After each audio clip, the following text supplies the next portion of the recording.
La comunidad luchística habló y lo hizo con furia. Después del primer video, los comentarios explotaron con reclamos e indignaciones.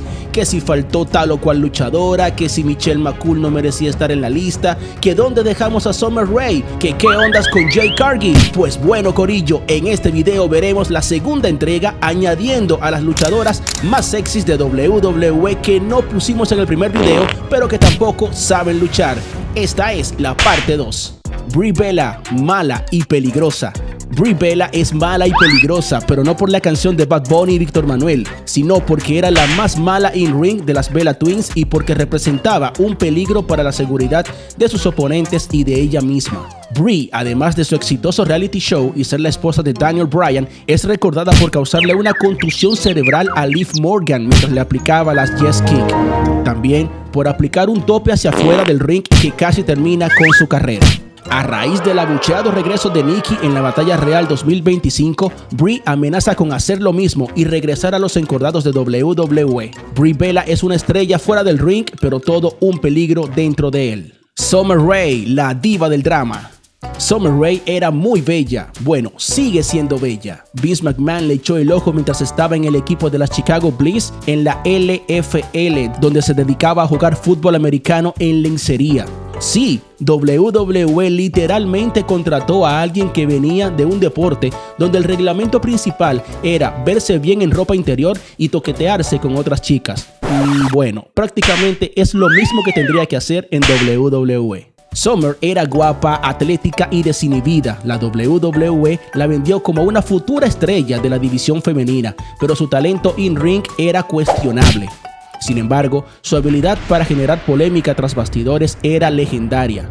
En Total Divas se convirtió en la villana de la serie, discutiendo con Raimundo y todo mundo, logrando generar más hate que Roman Reigns en el 2015. Sabía cómo captar la atención, posar para la cámara, generar reacciones en el público, pero cuando le tocaba luchar parecía que estaba en una clase de zumba. Para muchos, su trabajo como bailarina de fandango fue lo mejor de su carrera. Torrie Wilson, Hall of Fame, sin saber pegar una super kick. Cuando me refiero a no saber cómo realizar una super kick de forma correcta, no me refiero a Jey Uso, me refiero a Torrie Wilson, la cual no es que fuera la peor luchadora de la historia, ese título se lo disputan otras, pero era una luchadora que conectaba una patadita por aquí, un bulldozer por allá, nada impresionante. Sin embargo, era una de las bombas sexys durante la era de la actitud y la Ruthless Aggression era. Se comentaba que a Torrie le gustaba pasar tiempo de calidad con Vince McMahon, Randy Orton y Shane, esto aún estando casada con el pobre Billy Kidman. Recordemos que ellos se casaron a principios del año 2000 mientras pertenecían a la WCW. Tal parece que su historia amorosa tenía más main events que su carrera en el ring. Aunque no era una buena luchadora, era una de las consentidas de la comunidad luchística y también de Vicente, por obvias razones. Supo jugar sus cartas y mantenerse relevante en una era donde la habilidad en el ring no era el requisito principal para ser una estrella femenina. Y al final del día, eso le bastó para terminar siendo inducida al Salón de la Fama de la WWE. Jade Cargill, 100% apariencia, 2% esencia. Jade Cargill es el tipo de luchadora que haría babear a Vince McMahon con solo verla. Músculos de superheroína de película de acción y presencia imponente. Su físico la hace ver como una máquina de destrucción, pero en el ring su ofensiva es más mecánica que una impresora con papel atascado. Sus movimientos son poco fluidos, no vende los ataques de sus rivales y aún no es capaz de llevar un combate mano a mano de forma correcta. Por eso WWE la colocó en la división Tag Team.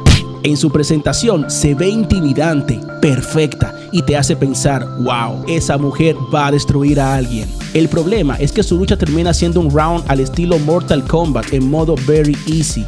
Puñetazos genéricos, movimientos pausados y un finisher que aunque visualmente impresiona, rara vez se siente devastador. Jade Cargill tiene el físico para ser una estrella. Esperemos que pueda trabajar su técnica en ring y su capacidad en el micrófono para que se pueda consolidar y ya me dejen de calificar a la niña como bulta. Kelly Kelly, la Barbie de WWE. WWE vendió a Kelly Kelly como la rubia perfecta. Sonrisa de comercial de pasta de dientes, cuerpo de modelo y carisma de estrella de reality show. El problema, su técnica en el ring.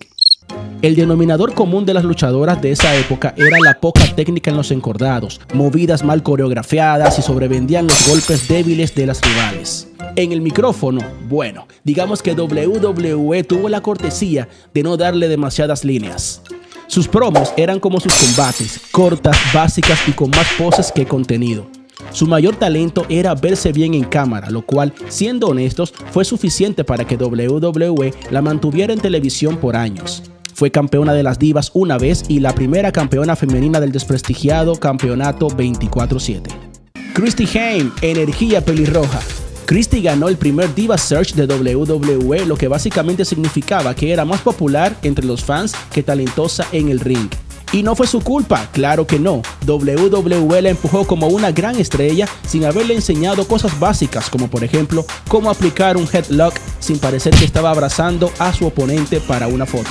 Su energía era innegable, gritaba, saltaba, se movía como si hubiera tomado 5 latas de bebida energizante antes de cada lucha, pero todo eso no servía de mucho porque sus golpes tenían la potencia de una paloma chocando contra una ventana. WWE incluso le dio una lucha por el título de las divas contra Trish Stratus en WrestleMania 21, donde quedó claro que su mayor habilidad era sobrevivir sin que la lucha se convirtiera en un completo desastre. Cuando WWE se dio cuenta que la lucha no era lo suyo, la convirtió en entrevistadora, un rol en el que al menos nadie corría peligro de lesionarse. Después de su salida de la compañía, tuvo un mejor papel en TNA. Christy Hemme fue una gran bomba de personalidad, pero como luchadora digamos que su talento era el promedio de esa época. Candice Michelle, la luchadora por error. Si alguna vez hubo una luchadora en WWE que parecía haber llegado al ring por equivocación, esa fue Candice Michelle. WWE la contrató porque tenía la estética de una diva de la época, no porque supiera luchar, y se notaba. Al principio, su arsenal ofensivo consistía en hacer poses y lanzar golpes sin sentido. Eventualmente pudo mejorar un poco luchísticamente hablando, pero no llegó a ser campeona. Sus luchas eran más recordadas por sus entradas. WWE no le daba muchas promos y honestamente todos lo agradecíamos. Su carisma estaba en su imagen más que en su habilidad verbal. Mejoró con el tiempo, sí, pero nunca dejó de ser más modelo que luchadora. Y en la historia de la WWE, eso la coloca en la categoría de al menos lo intentó. Maryse, personalidad de Amazon, pero lucha de Temu. Si el wrestling se tratara de comprar por internet, digamos que Maryse compró su actitud y personalidad por Amazon, pero su habilidad en el ring la compró por Temu. Desde su debut, Maryse dejó claro que su fuerte no era aplicar suplexes ni ejecutar llaves complicadas. No, su verdadera especialidad era mirar a la cámara con una actitud de yo soy mejor que tú y hacer que hasta los árbitros se sintieran inferiores. Su arrogancia natural la convirtió en una de las villanas más odiadas de la época, aunque no precisamente por su lucha. Fue 2 veces campeona de las divas, pero tuvo muy pocas defensas. Su habilidad en el micrófono y su porte de estrella fue lo que la mantuvo relevante en el main roster.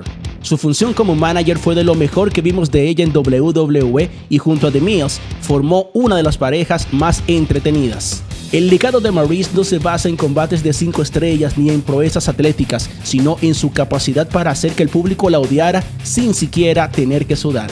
Y ahí lo tienen, corillo, la segunda entrega de las luchadoras más sexys de WWE que no saben luchar. Sabemos que este video también va a desatar una tormenta de comentarios con quejas, reclamos y quizás hasta amenazas de super kicks mal ejecutadas. Pero hey, alguien tenía que decirlo. Si tu diva favorita no apareció en esta lista, no te preocupes, seguro habrá una parte 3 algún día, porque WWE tiene más de estas luchadoras que China habitantes. Déjame saber en la caja de comentarios quiénes más debieron estar y quiénes no. Regálame un buen like y suscríbete a este canal si aún no lo has hecho. Nos vemos en el próximo contenido. Dale, ¡vamos allá!